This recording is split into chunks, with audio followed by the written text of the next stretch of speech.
Well, I am giving you a testimonial this morning.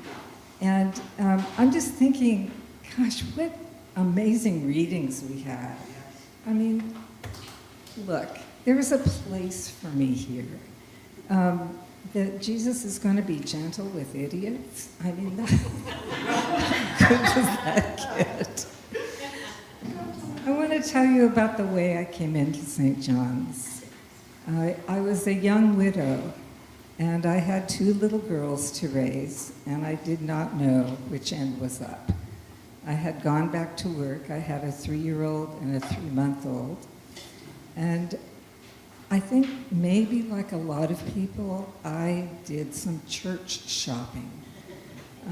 I had been raised in an evangelical church, which for me turned out not to be a good fit, theologically anyway. When they told me that when I got married, the man and the woman become one, and the one is the man. And I did not have plans to disappear. So I wandered into various churches, and when I walked into St. John's, it was the liturgy of all things that got me. And it was the part of the liturgy, I think about it to this day, where people asked for forgiveness for things left undone.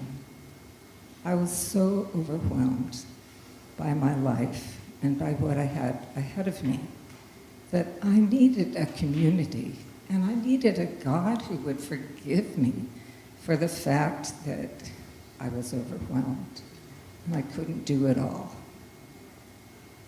I found community partly because I know how to break into community by doing dishes. It sort of all happens in the kitchen if you want to get to know the community. And I became a part of the St. John's community. And I've now been a part of the St. John's community for more decades than you can imagine. Look at the gray hair. One of my daughters is working on climate change, and the other daughter is an Episcopal priest. Thank you, Keller. And Keller helped me raise them. I did all of this in community, rearing my children and wrestling with my own sort of offbeat theology and talking to Scott and saying, I'm not quite sure how I can let my daughter go to college. And Scott said, here, start praying, not like this, start praying like this. And it helped. The point is, we've been talking about first-class seats this morning.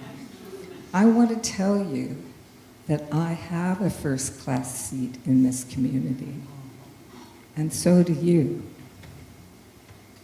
We all have a first-class seat in this community. Watch what happens if the fire really had reached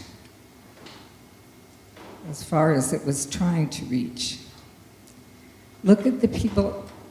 Ask Glory Bennett how many people from church called her up and said, do you need a place to stay?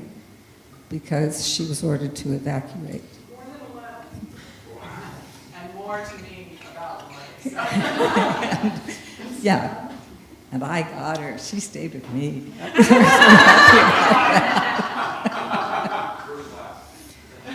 happy about that. First class. So this is the point. This is why I support St. John's. This is why I'm telling you today that we have a pledge drive to support St. John's. If you want to do your life in first-class seats, this is what we've got on earth.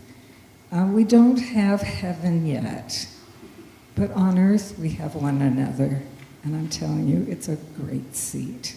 So come and be a part of it. Thanks.